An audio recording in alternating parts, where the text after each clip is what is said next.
The stars looked the same as they always did, cold, distant, and silent. Admiral Thexara stared out the viewing window of her flagship, the harmony of stars, watching the endless darkness of space. Her 3 ships had been traveling between star systems for 2 weeks now, conducting routine scientific surveys. Everything had been going perfectly until 30 minutes ago. Now everything was wrong. "Admiral, the quantum drives are completely dead," reported Chief Engineer Colvex from the engine room. His voice carried through the ship's communication system with barely controlled panic. "All 3 ships have lost faster-than-light capability. We're stranded." Thexara closed her eyes for a moment. In her 40 years of commanding Velkari fleets, she had never faced anything like this. The quantum drives were the most reliable technology her people had ever created. They simply did not fail. Yet here they were, drifting in the empty space between the Kepler 442 and Wolf 359 systems, with no way to reach either destination. "What about life support?" she asked, though she dreaded the answer. "The cascade failure damaged our bioatmospheric processors," came the reply from Dr. Velnera, the fleet's chief scientist. "We have 48 hours, maybe less, before the air becomes unbreathable." Thexara walked to her command chair and sat down heavily. Around her, the bridge crew worked frantically at their stations, trying to find solutions that didn't exist. The soft blue lighting that normally made the bridge feel calm now seemed cold and harsh. "Open a channel to the other ships," she ordered. The face of Captain Mordek appeared on the main screen. The commander of their escort frigate, Silent Guardian, looked grim. Behind him, she could see his crew working just as desperately as her. "Captain, what's your status?" Thexara asked. "Same as yours, Admiral. Dead drives, failing life support. My engineer says maybe 50 hours if we shut down all non-essential systems and start rationing immediately." Mordek's voice was steady, but Thexara could see the worry in his eyes. A second window opened on the screen, showing the bridge of the science vessel Cosmic Dawn. Its captain, a young officer named Rixalta, looked terrified. "Admiral, my crew is asking questions I can't answer," Rixalta said. "What do I tell them?" Thexara looked at both her captains. These were good officers, brave and experienced. They deserved honesty. "Tell them we're working on the problem," she said, "and that we won't give up." But privately, she knew there was little hope. They were too far from any inhabited system to reach by normal engines. Even if they rationed everything and shut down all but the most basic systems, they would run out of breathable air long before reaching safety. Dr. Velnara's voice came over the intercom again. "Admiral, I'm sending out distress signals on all frequencies. Standard emergency protocols." "Any chance someone will hear them?" Thexara asked. There was a pause. "Honestly, very small. We're in the middle of nowhere. The nearest inhabited system knows we're out here, but they won't expect us back for another month. By then..." She didn't need to finish. By then, all 847 souls aboard the 3 ships would be dead. Thexara stood and walked back to the viewing window. Space looked exactly the same as it had an hour ago before their world fell apart. The stars didn't care about their problems. The universe was vast and empty and cold, and it had no interest in the fate of one small fleet. "Admiral," called Communications Officer Zendar from his station, "I'm picking up something strange." "Strange how?" "The distress signal. Something just acknowledged it." Thexara spun around. "What do you mean, acknowledged?" "A response, Admiral. Very faint, but definitely artificial. Someone received our signal and sent something back. The bridge fell silent except for the quiet hum of machinery. Everyone stopped what they were doing and looked at Zendar. "From where?" Thexara asked. Zendar worked at his console for several moments. "That's the strange part. The signal came from the Sol system. But according to our records, Sol has only one inhabited planet, and its people have barely achieved faster-than-light travel. They shouldn't have ships this far out." Dr. Velnara's voice came over the intercom. "Admiral, I'm analyzing the response signal. It's definitely artificial, but the technology is primitive compared to ours. Simple radio waves, but with complex mathematical patterns. Can you decode it?" "Working on it now." Thexara felt a tiny spark of hope. Someone had heard them. Someone was out there. But who would risk their own ships to help strangers? And how could a primitive species possibly assist them when their own advanced technology had failed?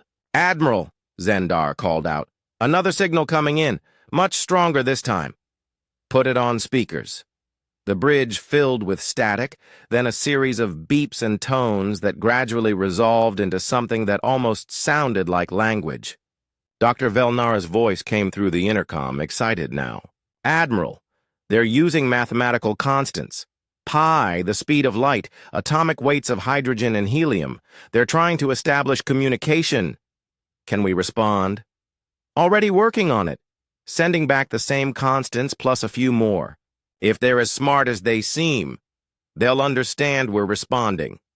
Captain Mordek's voice came through the communications system. "Admiral, are you seeing this? Someone's actually trying to talk to us." "I see it, Captain.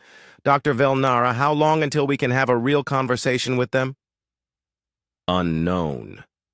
Could be minutes, could be hours. Depends on how quickly they learn." Thexara looked around her bridge. Her crew had stopped their desperate repair attempts and were watching the communication station with something she hadn't seen since the crisis began. Hope. "Keep working on communications," she ordered.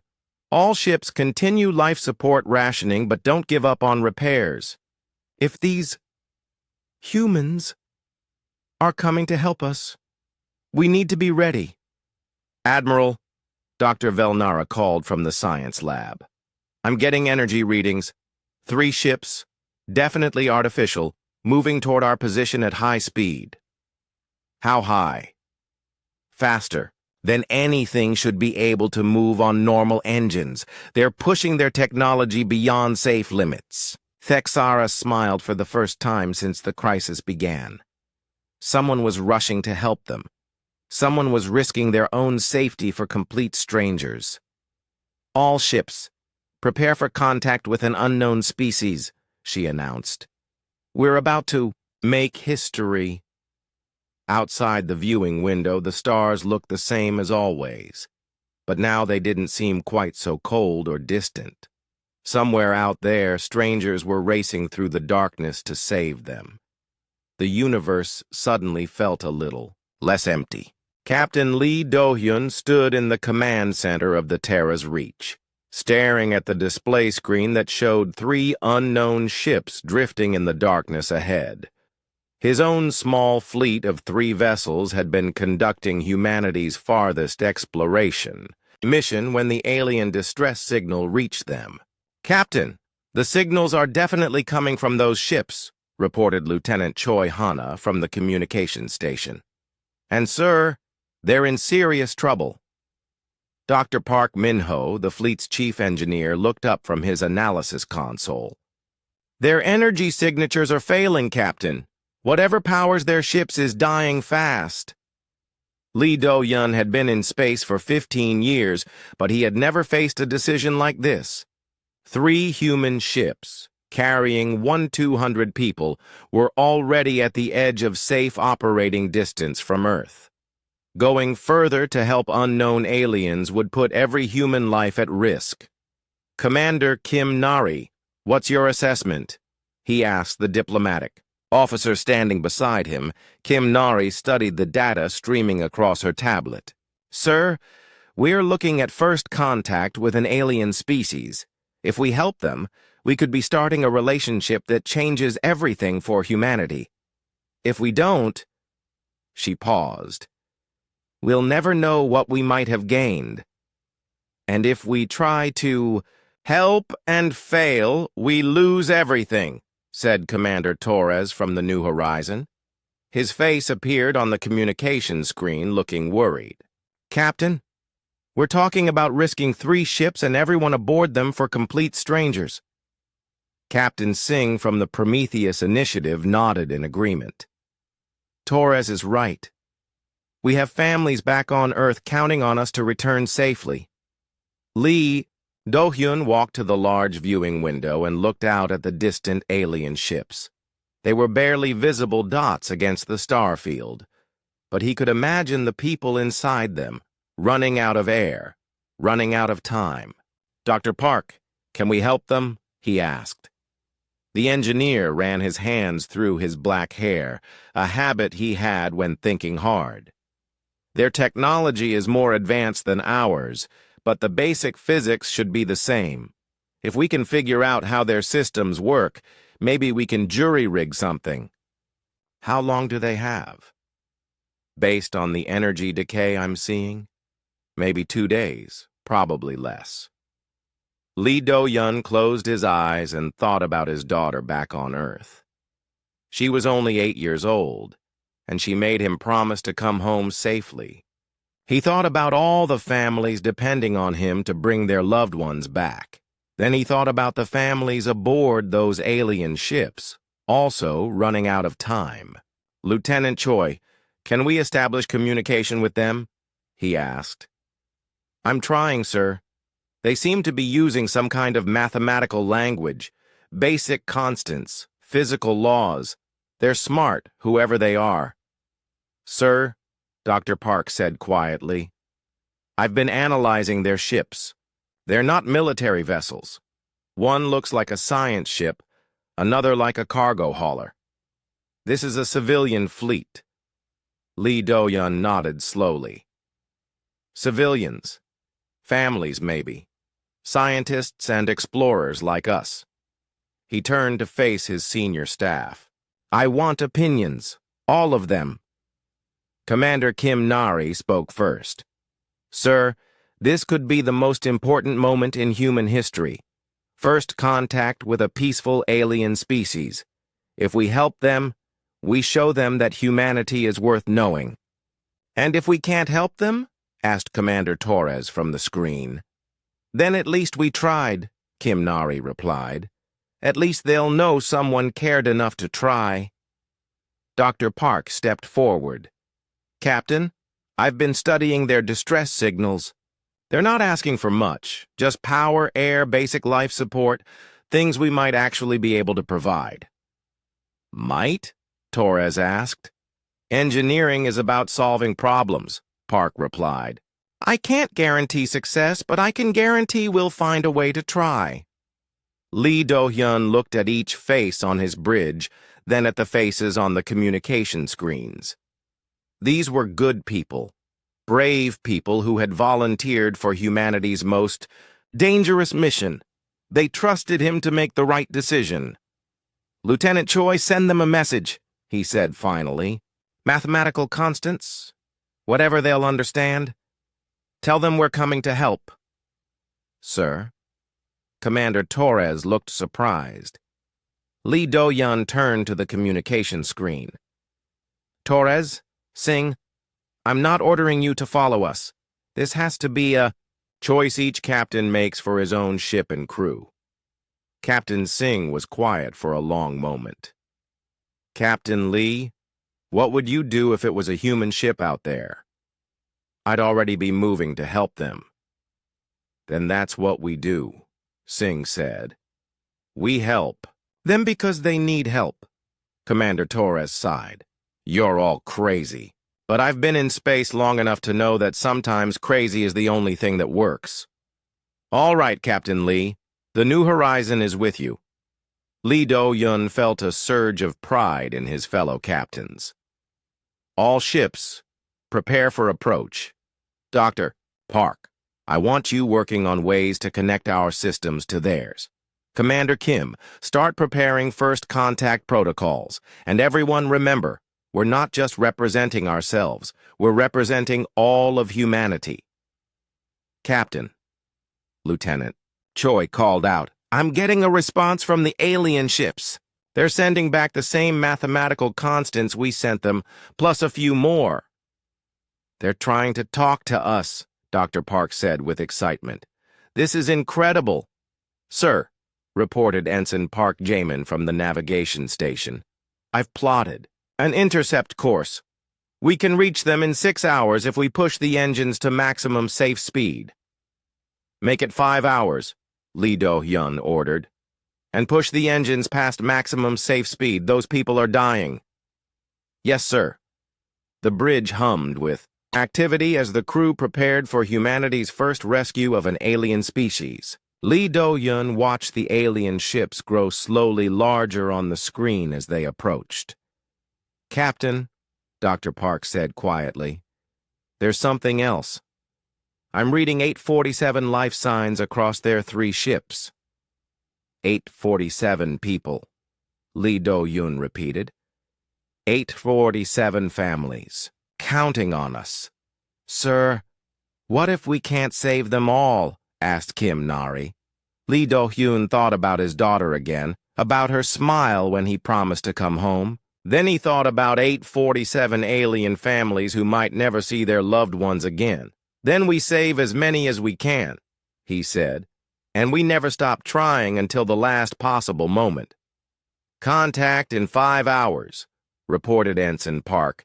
Lee Do-yun nodded and sat down in his captain's chair. Around him, his crew worked with quiet determination, preparing for the impossible. Outside, 3 alien ships drifted in the darkness, waiting for help that might never come. But it would come. Do-yun would make sure of that. Because that's what humans did. They helped when help was needed, no matter who needed it. Lieutenant Choi Hana had been working for 18 hours straight, and her eyes burned from staring at the communication screens. Around her, the bridge of the Terra's reach buzzed with nervous energy as the human fleet drew closer to the alien ships. Any progress on the language barrier? Captain Lee Do-yun asked, bringing her a cup of coffee. Some, Hana replied, gratefully accepting the warm drink. They understand mathematics, obviously, physics constants, basic chemistry, but moving from numbers to actual conversation is harder than I expected.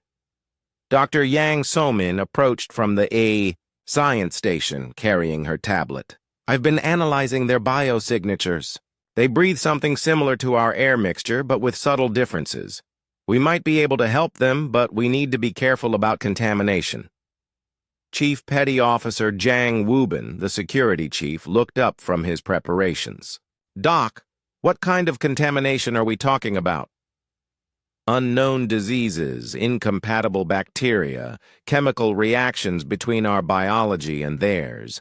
We need protection for both species. Captain Lee Do-yun studied the alien ships through the viewing window. They were close enough now to see details. The ships were beautiful, with smooth curves and what looked like decorative patterns along their hulls. They definitely didn't look like military vessels.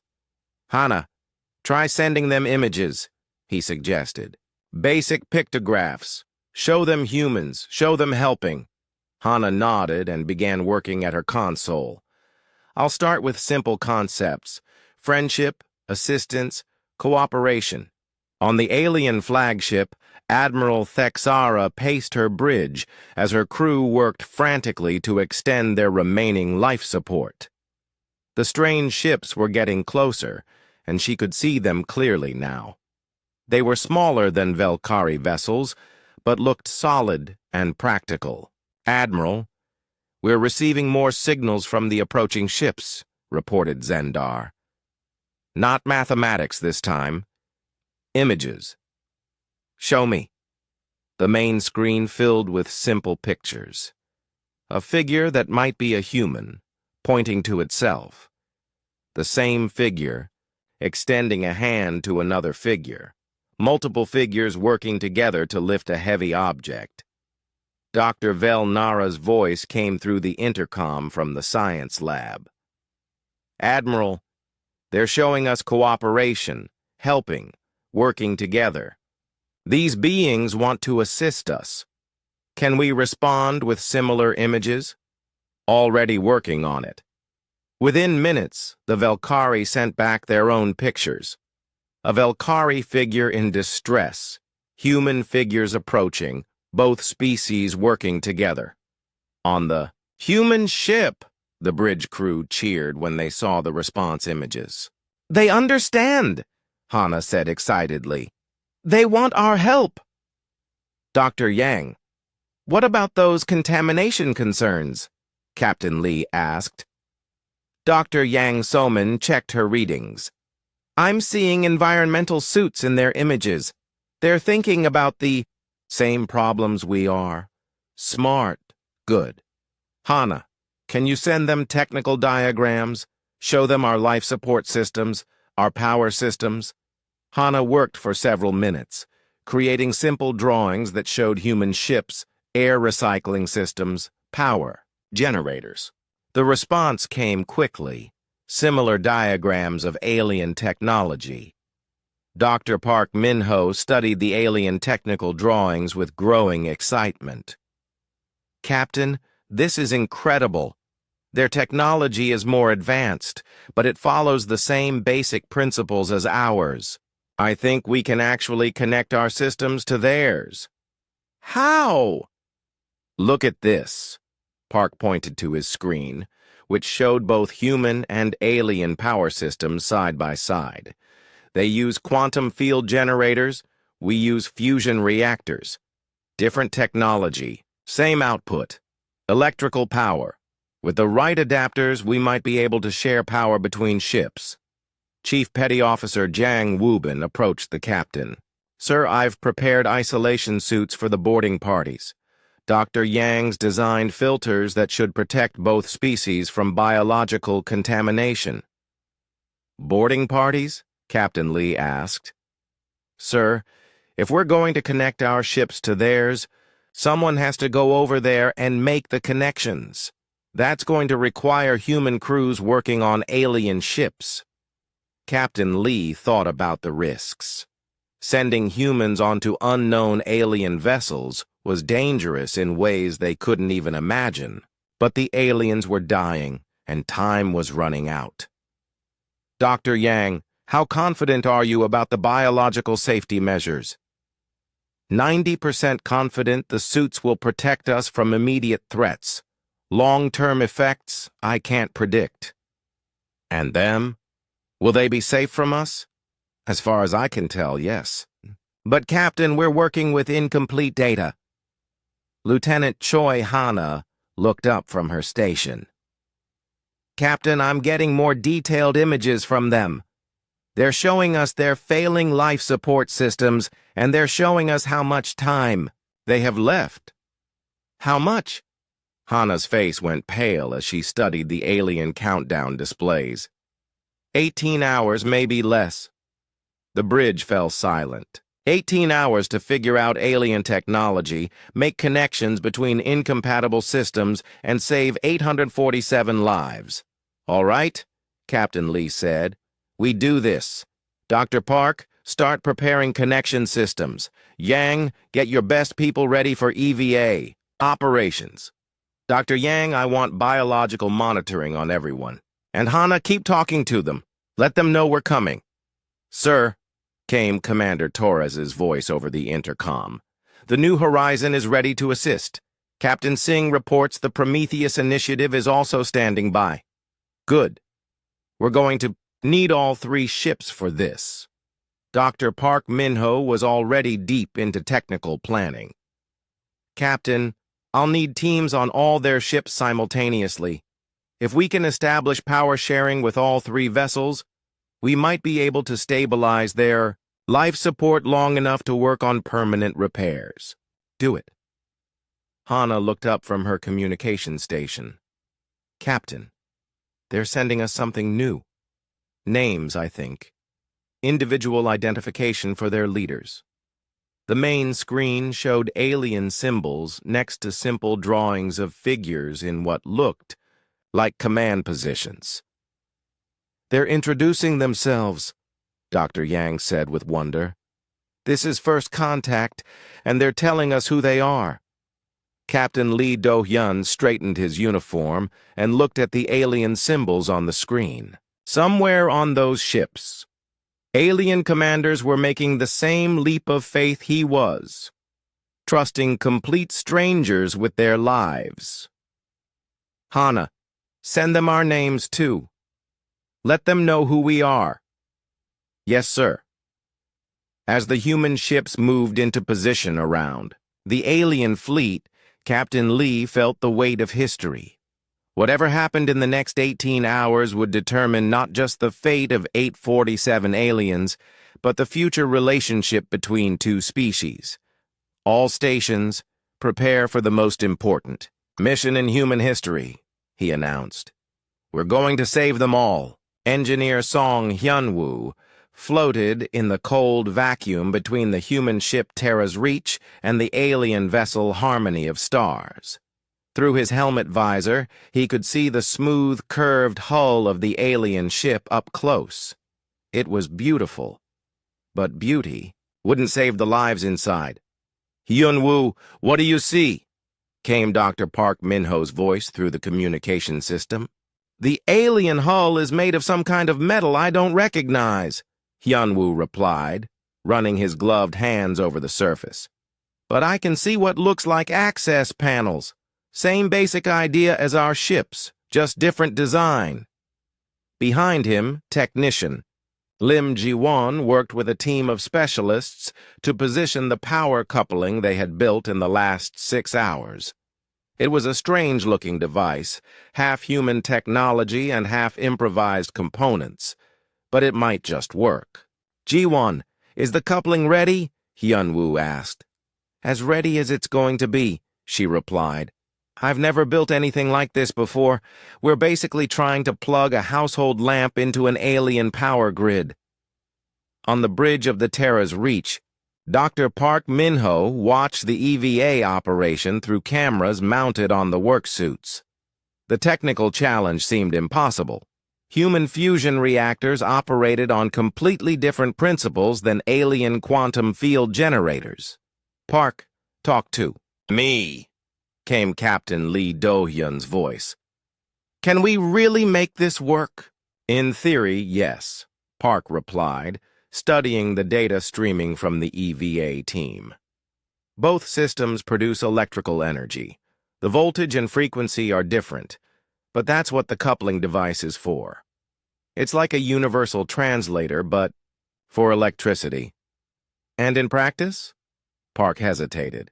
In practice, we're about to find out if my engineering degree was worth anything.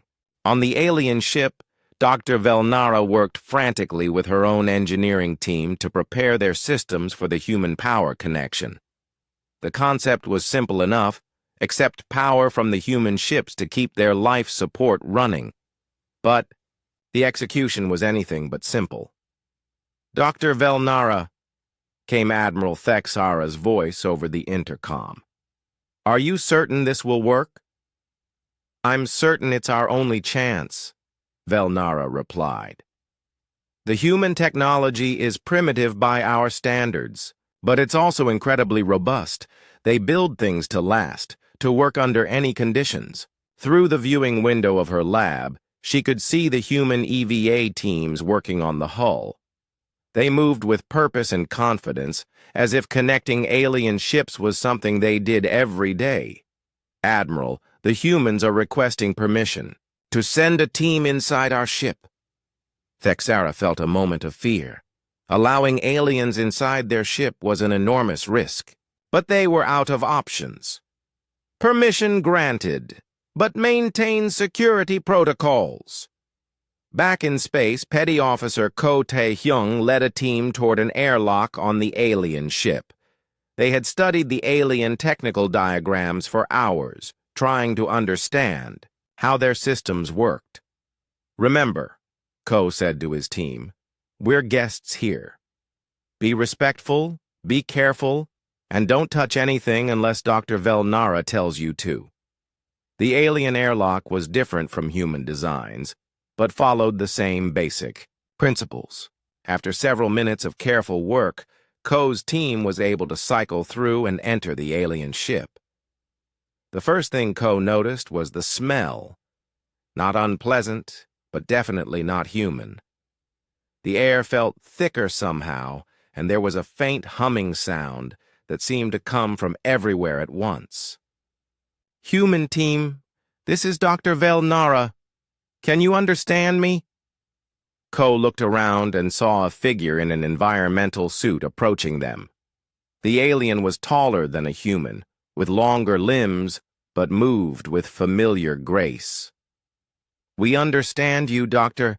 Velnara. We're here to help. Follow me. I'll show you our power distribution center." As they walked through the alien ship, Ko was amazed by the technology around him. The walls seemed to glow with their own light, and the corridors curved in ways that felt organic rather than constructed. "Your ship is beautiful," Ko said. "Thank you. Your willingness to help us is also beautiful." They reached a room filled with what Ko assumed was alien machinery. It looked nothing like human equipment, but he could sense the same underlying purpose: systems designed to keep people alive. "This is our main power distribution hub," Dr. Velnara explained. "If your people can connect your power source here, it should reach all our critical systems." Ko studied the alien equipment with growing respect. It was clearly more advanced than anything humans had built, but it had failed when they needed it most. Sometimes he thought simple was better than sophisticated. "Dr. Velnara, we'll need one of your technicians to work with us, to make sure we don't accidentally damage anything. I'll work with you personally." Outside the ship, Engineer Song. Hyunwoo was making the final connections between the human power coupling and the alien hull systems. It was delicate work, requiring precision even through bulky spacesuit gloves. "Hyunwoo, power coupling is locked in place," reported technician. "Lim Ji-won, running final system checks now." "How does it look?" "Like nothing I've ever seen before, but all the readings are green." On the bridge of the Terra's Reach, Captain Lee Do-hyun watched nervously as his people risked their lives to save strangers. "Dr. Park, are we ready for the power transfer test?" "As ready as we'll ever be, Captain. But I have to warn you, if something goes wrong, we could lose power on our own ship. And if we don't try, we definitely lose 847 lives on theirs." "Yes, sir." "Then, we try?" Inside the alien ship, Ko Tae-hyung and Dr. Velnara stood ready at the power distribution center. The alien equipment hummed quietly around them, waiting for the energy that might save them all. "Human team, this is the bridge," came Captain Lee's voice. "Initiating power transfer in 10 seconds. Ko looked at Dr. Velnara. Even through the environmental suit, he could sense the alien's tension. Power transfer. Now. For a moment, nothing happened. Then the alien equipment began to glow brighter. Status displays that had been dim or dark suddenly came to life. The humming sound grew stronger and more confident. "It's working," Dr. Velnara called out. "Life support is stabilizing across all ships." On the bridge of the Harmony of Stars, Admiral Thexara watched in amazement as system after system came back online. The air recyclers hummed to life, the temperature controls activated, and the atmospheric processors began functioning normally. "Admiral, we have full life support on all 3 ships," reported her engineering officer. The human power is integrating perfectly with our systems. Thexara felt tears in her eyes. Her people were going to live. Strangers from an unknown world had risked everything to save them. "Open a channel to the human ships," she ordered. "Captain." Lee Do-yun's face appeared on her screen, looking tired but hopeful. "Captain Lee, I am Admiral Thexara of the Velkari fleet. Your people have saved 847 lives today. We are forever in your debt." Lee smiled. "Admiral, we're just glad we could help. That's what neighbors do for each other." "Neighbors? We share the same galaxy, don't we? That makes us neighbors." For the first time since the crisis began, Admiral Thexara smiled too.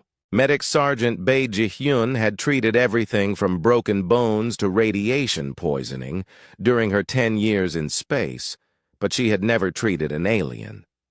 Now she stood in the medical bay of the Terra's Reach, studying the biological data that Dr. Yang Soman had gathered about the Velkari.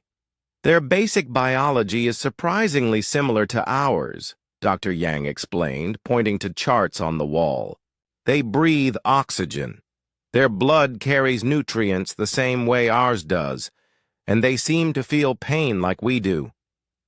"Seem to?" Ji-hyun asked. 3 of their crew were injured when their ships lost power. Dr. Velnara asked if we could help treat them. Ji-hyun nodded slowly. "What kind of injuries?" "Burns from electrical systems, some kind of respiratory distress from breathing recycled air too long, and what looks like a broken bone. Things I can treat if their biology really is similar to ours. There's only one way to find out." 20 minutes later, Ji-hyun found herself aboard the alien science vessel Cosmic Dawn, following Dr. Velnara through corridors that seemed to glow with their own light. The artificial gravity felt slightly different than on human ships. Lighter, somehow, but stable. "Your people have already saved our lives," Dr. Velnara said as they walked. "I hate to ask for more help." "That's what medics do," Ji-hyun replied. "We help people who are hurt. It doesn't matter what species they are." They entered what was clearly a medical facility. The equipment looked nothing like human medical technology, but Ji-hyun could recognize the basic purposes: diagnostic tools, treatment beds, monitoring devices. 3 Velkari lay on treatment beds, and Ji-hyun got her first close look at the alien species. They were taller than humans, with longer limbs and larger eyes, but they moved and reacted in ways that seemed familiar. When one of them looked at her, she saw curiosity rather than fear. "This is Technician Morvek," Dr. Velnara said, indicating the first patient. "Electrical burns on his hands and arms from trying to repair the power systems." Ji-hyun examined the burns carefully. The Velkari skin was a different color than human skin, with a slightly different texture, but the damage from electrical burns looked essentially the same. "Dr. Velnara, do you have anything equivalent to human pain medication?" "Yes, but we don't know if it's safe for humans to handle." "That's okay. I brought my own supplies." Ji-hyun opened her medical kit and began treating the burns with techniques she had used hundreds of times before. The Velkari patient watched with interest as she cleaned the wounds and applied healing gel. "Does this hurt?" she asked, though she wasn't sure if the alien could understand her. "Pain, yes, but less now," came the response through the translation system that Lieutenant Choi Hana had set up. "Thank you, human medic." The second patient had respiratory problems from breathing recycled air that was slowly losing oxygen content. Ji-hyun used a portable oxygen generator from her kit to give the alien pure oxygen to breathe. "Better?" she asked. "Much better. You are very skilled." The third patient was the most challenging, a broken bone in what corresponded to a human arm. Ji-hyun had never set an alien bone before, but the basic principles of treating fractures were universal. Dr. Velnara, I'll need your help with this one. I need to know if I'm causing more damage. Working together, the human medic and alien doctor carefully aligned the broken bone and applied a human-made splint. It was improvised medicine at its finest, using whatever materials were available to solve the immediate problem. This will need proper treatment once you reach your homeworld, Ji-hyun explained. But it should heal well enough for now. Human medic, the injured Velkari said, why do you help us? We are strangers to your people. Ji-hyun considered the question. Because you're hurt, and I can help. That's all the reason I need. Meanwhile, on the human ship New Horizon, Cook First Class Oh Seonghwa faced a different kind of challenge. The Velkari had been without proper food for almost 2 days, surviving on emergency rations that were running low. Captain Torres, the aliens are getting hungry, Seonghwa reported. Their emergency food is almost gone, and they don't know if our food is safe for them to eat. Can you figure out what they can eat safely? I'm working with Dr. Yang on that. We think we can modify some of our standard meals to be safe for them. Seonghwa had been cooking for space crews for 8 years, and he took pride in keeping people well-fed even in the most difficult circumstances. The idea of anyone going hungry bothered him, alien or not. Working with Dr. Yang's biological data, he identified foods that should be safe for Velkari consumption. Basic proteins, simple carbohydrates, purified water. Nothing fancy, but nutritious and filling. Dr. Yang, what about flavor? He asked. Do they taste food the same way we do? Unknown, but they seem to enjoy variety in their diet, based on what I've seen of their food stores. Seonghwa smiled. Then I'll make it interesting. He prepared a meal that was part human cooking and part chemistry experiment. Simple ingredients, carefully. Prepared and seasoned with herbs that analysis showed to be safe for alien consumption. Captain Torres, requesting permission to transport food to the alien ships. Granted. And Seonghwa? Make it good. We want to make a good impression. The food was a huge success. The Velkari were amazed that humans would share their own supplies with strangers, and they were even more amazed that it tasted good. Human cook, came a message from the alien ships. This food is excellent. We had no idea humans were so skilled at nutrition preparation. Seonghwa grinned. Tell them it's called cooking, and humans have been doing it for thousands of years. Corporal Han Yuna was dealing with a more complex problem, logistics. With 6 ships now connected by power cables and communication lines, coordinating supplies and resources between 2 species was a massive challenge. Captain Lee, we're going to need more power coupling cables, she reported. The aliens want to establish backup connections between all ships. Do we have enough materials? If we cannibalize some non-essential systems, yes, but it means our own ships will be operating with reduced capabilities. Captain Lee thought for a moment. Do it. Our ships can function with reduced capabilities. Theirs can't function at all without our help. Yuna nodded and began coordinating the complex process of sharing resources between species. Human tools had to be modified for alien hands, alien diagnostic equipment had to be adapted for human use, and everything had to be tracked to make sure both fleets had what they needed. Corporal, came a voice from the alien ships. We want to share our own supplies with your people. You have given us so much, we wish to give something back. What kind of supplies? Advanced materials, medical equipment, scientific instruments, things that might be useful to humans. Yuna looked at Captain Lee, who nodded. We'd be honored to accept your gifts. As the hours passed, the two fleets became increasingly integrated. Human medics worked alongside alien doctors. Human engineers collaborated with alien technicians, and human cooks prepared meals for both species. Admiral Thexara watched it all from her bridge with growing amazement. These humans didn't just solve technical problems, they solved every problem with the same optimistic determination. They acted as if helping strangers was the most natural thing in the galaxy. "Dr. Velnera," she said over the intercom, "what do you make of these humans?" "They're remarkable, Admiral. They approach every challenge as if failure simply isn't an option. And they do it not from arrogance, but from genuine belief that any problem can be solved if people work together." Thexara nodded, watching Human, and Velkari crew members working side by side on the viewing screen. "They're teaching us something important," she said. "They're showing us what cooperation really means."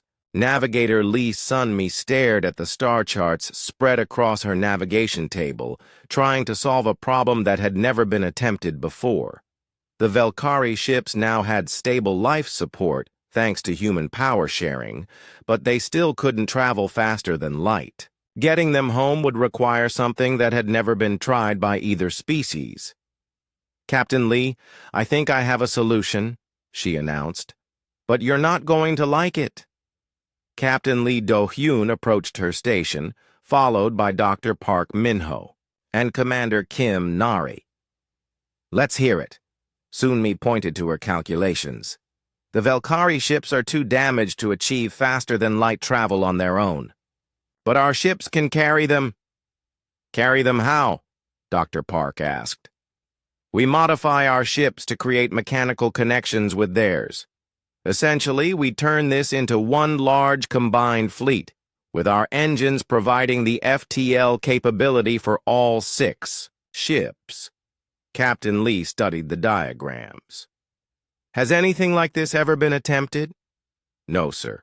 We'd be making this up as we go along." Dr. Park ran the numbers on his tablet. "The stress on our ship hulls would be enormous. We're talking about pulling 3 alien vessels that were never designed to be towed. Can our ships handle it?" "Maybe. If we're very careful and very lucky." Commander Kim Nari looked at the distance calculations. "How long would the journey take?" "To reach Velkari space? About 3 weeks, assuming everything works perfectly." Captain Lee was quiet for several minutes, studying the plans. Finally, he activated the communication system. "Admiral Thexara, we need to discuss getting your people home." The alien admiral's face appeared on the screen, looking curious. "We've been wondering about that ourselves, Captain Lee. Our ships cannot achieve faster-than-light travel in their current condition. We have a proposal. It's dangerous, and it's never been tried before." Lee explained Sunmi's plan to create a combined fleet, with human ships pulling the alien vessels through faster-than-light travel. Thexara listened carefully, asking technical questions that Dr. Park answered as best he could. "You would risk your own ships to carry us home?" Thexara asked. "That's the plan. And if something goes wrong, then we all float in space together until someone comes to rescue us." Thexara was quiet for a long moment. "Captain Lee, your people continue to amaze us. Yes, we accept your proposal." The next several hours were a frenzy of engineering activity. Teams from both species worked together to design and build the mechanical connections that would link the 6 ships into one massive fleet. Ensign Park Jamin found himself serving as the primary liaison between the human and Velkari engineering teams. His job was to make sure both species understood what the other was trying to accomplish. "The humans want to use their ship hulls as anchor points," he explained to the Velkari engineers. strong metal cables attached to the strongest parts of each ship. And if the cables break, asked a Velkari engineer, then we build stronger cables. It was a typically human response. When faced with a problem, make the solution bigger and stronger until it worked. The Velkari engineers were fascinated by human problem-solving methods. Where Velkari technology was elegant and sophisticated, human engineering was robust and adaptable. When something didn't work, humans didn't redesign it. They found a way to make it work anyway. "Human Engineer Park," said Dr. Velnara, "your people approach engineering very differently than we do." "How so?" "We design systems to work perfectly under ideal conditions. You design systems to work adequately under any conditions." Dr. Park smiled. "That's because we learned a long time ago that conditions are never ideal." Chief Warrant Officer Kim Dong-yuk led the team responsible for actually building the mechanical linkages between ships. It was dangerous work, requiring precise welding and cable installation in the vacuum of space. "Kim, how are the connections looking?" came Captain Lee's voice over the communication system. "Stronger than anything we've ever built before, Captain. We're using triple redundant cables with backup systems for the backup systems. And if that's not enough, then we add more cables until it is enough." The Velkari watched the human construction work with amazement. Human engineers didn't just build things. They overbuilt them, adding layer after layer of safety margins and backup systems. "These humans," observed Captain Mordek of the Velkari escort ship, "they don't just solve problems. They solve problems so thoroughly that the problems can never happen again." As the work progressed, something interesting began happening. The daily coordination meetings between the two fleets had become cultural exchange sessions. Human and Velkari crew members shared stories, compared technologies, and learned about each other's worlds. Ensign Park Jae-min was keeping detailed records of these exchanges, realizing that this journey would become the foundation for future human-alien relations. "Park," said Commander Kim Nari, "what have you learned about the Velkari?" "They're explorers, like us, scientists and researchers who travel between stars to learn new things. But they've never encountered another spacefaring species before." "And what do they think of humans?" Park smiled. "They think we're crazy, but they also think we're the most resourceful people they've ever imagined." Dr. Velnara had become the unofficial Velkari ambassador to the humans, spending hours each day in meetings and discussions with the human command staff.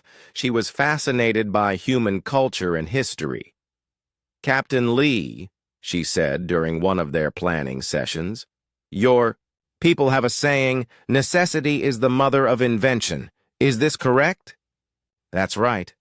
When we need something badly enough, we usually find a way to create it." "We have observed this. Your people seem to make the impossible routine." Captain Lee thought about that. "Maybe we just don't know enough to realize that some things are supposed to be impossible." Admiral Thexara spent her time studying human behavior and documenting everything for her eventual report to the Velkari Council. What she was seeing challenged everything the Velkari thought they knew about how intelligent species should behave. "Dr. Velnara," she said, "these humans treat every stranger as a potential friend. They risk their own safety to help people they've never met. Is this normal behavior for a spacefaring species?" "I don't know, Admiral. We've never met another spacefaring species before. Then perhaps we've been very fortunate in who we met." First, after 2 days of constant work, the mechanical connections were complete. The 6 ships were now linked together by a network of cables and support structures that turned them into one massive, unwieldy fleet. "All ships, this is Captain Lee," came the announcement. "Prepare for our first faster-than-light jump as a combined fleet. If this works, we'll be making history. If it doesn't work, we'll be making a very large debris field." Navigator Lee Sunmi checked her calculations one final time. "Captain, all ships report ready. Jump coordinates locked in." Dr. Park, how confident. "Are you about those cables?" "They're the strongest things we've ever built, Captain. If they can't handle this, nothing could." "Admiral Thexara, are your people ready?" "Ready, Captain Lee. And whatever happens, we thank you for trying." Captain Lee took a deep breath. "All ships, initiate jump in 10 seconds." The combined fleet disappeared into faster-than-light travel, carrying 2,047 souls toward an uncertain destination. The combined fleet dropped out of faster-than-light travel at the edge of the Velkari home system, and Captain Lee Do-Yun got his first look at an alien civilization. The blue-green world ahead of them was surrounded by hundreds of ships, space stations, and orbital facilities that sparkled like jewels against the darkness. "Captain, we're being scanned by multiple Velkari vessels," reported Lieutenant Choi Hana from the communications station. "And, sir, we're receiving what sounds like a lot of very excited radio chatter." "Can you understand any of it?" "Some of it." "They're surprised to see Admiral Thexara's fleet returning with unknown ships attached. I think we're about to become famous." Admiral Thexara's voice came over the communication system. "Captain Lee, the Velkari Home Defense Fleet is requesting identification and intentions. I'm explaining the situation to them. Take all the time you need, Admiral. On the bridge of the Harmony of Stars, Admiral Thexara faced the most important communication of her career." Fleet Commander Darwin of the Home Defense Fleet appeared on her screen, looking confused and concerned. "Admiral Thexara, we received your distress signal 3 weeks ago, but you were too far away for rescue. How did you survive? And what are those ships attached to your fleet?" "Commander Darwin, I'm about to tell you something that will change everything for our people. We have made contact with another intelligent species, and they saved our lives." The silence on the communication channel lasted for several long seconds. "Another species? Confirmed intelligent? Confirmed intelligent? Confirmed friendly? And confirmed willing to risk their own lives to help complete strangers? Commander, I recommend that the Council be notified immediately. This is the most important first contact in Velkari history." Within hours, the news had spread across the Velkari homeworld. The return of Admiral Thexara's fleet, accompanied by alien ships, was the biggest story in Velkari civilization. Captain Lee Do-Yun found himself representing not just his own fleet, but all of humanity, in conversations with Velkari officials who were still trying to understand what had happened. "Captain Lee," came a transmission from the planetary surface. "This is Counselor Mirthana of the Velkari Governing Council. We understand that your people saved our citizens. We would like to invite you to our world as honored guests." "Counselor, we would be honored to accept your invitation." Ambassador Park Soo-young had been hastily appointed during the journey to Velkari space when it became clear that humanity would need diplomatic representation. She had spent the past week studying everything the Velkari had shared about their government and culture. "Captain, this is unprecedented," she said privately. "First contact situations usually take months or years to develop into formal diplomatic relations. The Velkari are offering to welcome us as equals from the very beginning. That's because they've seen what our people are capable of," Captain Lee replied. "They know we can be trusted." The formal welcome ceremony took place in orbit around the Velkari homeworld, with hundreds of ships from both species present. Admiral Thexara's report to the Velkari Council had been broadcast system-wide, and the entire civilization was eager to meet the humans who had saved their people. "Citizens of Velkari," Admiral Thexara announced, "I present to you Captain Lee Do-hyun and the human fleet. These people risked everything to save 847 strangers. They shared their power, their food, their medical knowledge, and their friendship, without asking for anything in return." The response from the Velkari fleet was immediate and overwhelming. Hundreds of ships signaled their welcome, creating a light show that could be seen from the planet's surface. Captain Lee activated his own communication system. "People of Velkari, we are honored to meet you. We hope this is the beginning of a long friendship between our peoples." Counselor Mirthana's response set the tone for everything that followed. "Captain Lee, your actions have shown us what it means to be true neighbors in the galaxy. The Velkari Governing Council formally invites humanity to join the Galactic, cooperative as full partners." Ambassador Park Soo-young could hardly believe what she was hearing. "Captain, they're offering us membership in their interstellar alliance, not as junior members or probationary members, but as full equals." Based on what? Based on 3 weeks of watching how humans behave when no one is making them be good. The negotiations that followed were unlike any diplomatic process in either species' history. Instead of careful bargaining and complex treaties, the talks felt more like planning sessions between old friends. "The thing that amazes us," explained Counselor Mirthana during one of the sessions, "is that humans helped us without knowing anything about us. You didn't know if we were friendly, hostile, or even worth saving. You helped us simply because we needed help." "That's what people do for each other," Ambassador Park replied. "We share the same galaxy. That makes us neighbors."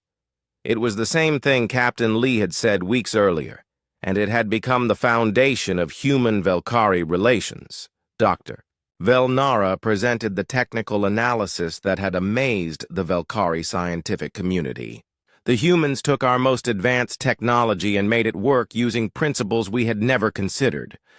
They didn't try to understand our science. They made their science work with ours. Human engineering appears to be based on the principle that any problem can be solved if you apply enough creativity and persistence," added another Velkari scientist. "Their technology is simple, but it's also incredibly reliable."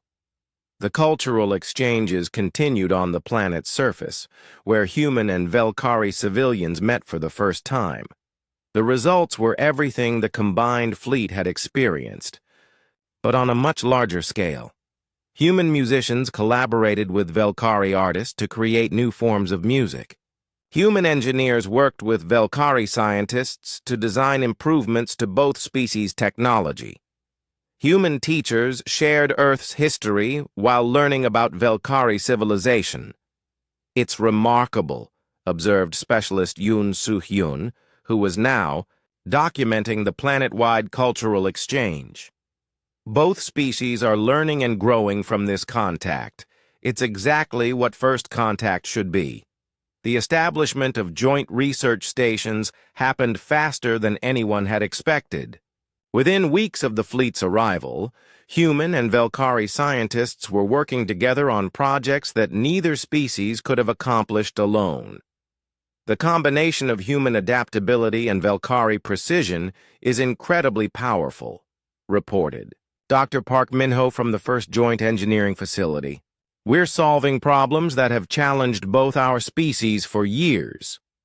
Admiral Thexara's final report to the Galactic Cooperative became the document that introduced humanity to the wider galaxy. Her description of human behavior established humanity's reputation throughout known space. "Humans," she wrote, "are a species that treats every call for help as a personal responsibility. They approach impossible problems with the assumption that solutions exist, and they work until they find those solutions. Most importantly, they understand that cooperation is stronger than competition." The report concluded with a recommendation. that changed galactic civilization. Any species that encounters humans in distress should respond immediately. Similarly, any species in distress should call for human assistance if possible. Humans respond to any call for help, regardless of species or circumstance. 6 months later, Captain Lee Do-yun stood on the observation deck of the new joint human-Velkari space station, watching ships from both species dock and depart. The rescue mission that had started with 3 stranded alien ships had grown into humanity's introduction to galactic civilization. "Captain," said Ambassador Park Soo-young, approaching with a message tablet, "we're receiving distress calls from 3 different systems. Ship malfunctions, medical emergencies, navigation failures, and Galactic Cooperative Dispatch is asking if human ships can respond. Apparently, we've developed a reputation." Captain Lee smiled, thinking about his daughter back on Earth, who was now 8 years old and very proud that her father was an alien helper. "Tell them yes," he said. "Human ships will respond." "All of them?" "All of them. That's what humans do." Outside the station's windows, human and Velkari ships prepared to depart for distant systems where strangers needed help. It had become the galaxy's newest tradition. When someone called for help, humans came running, and they always brought friends.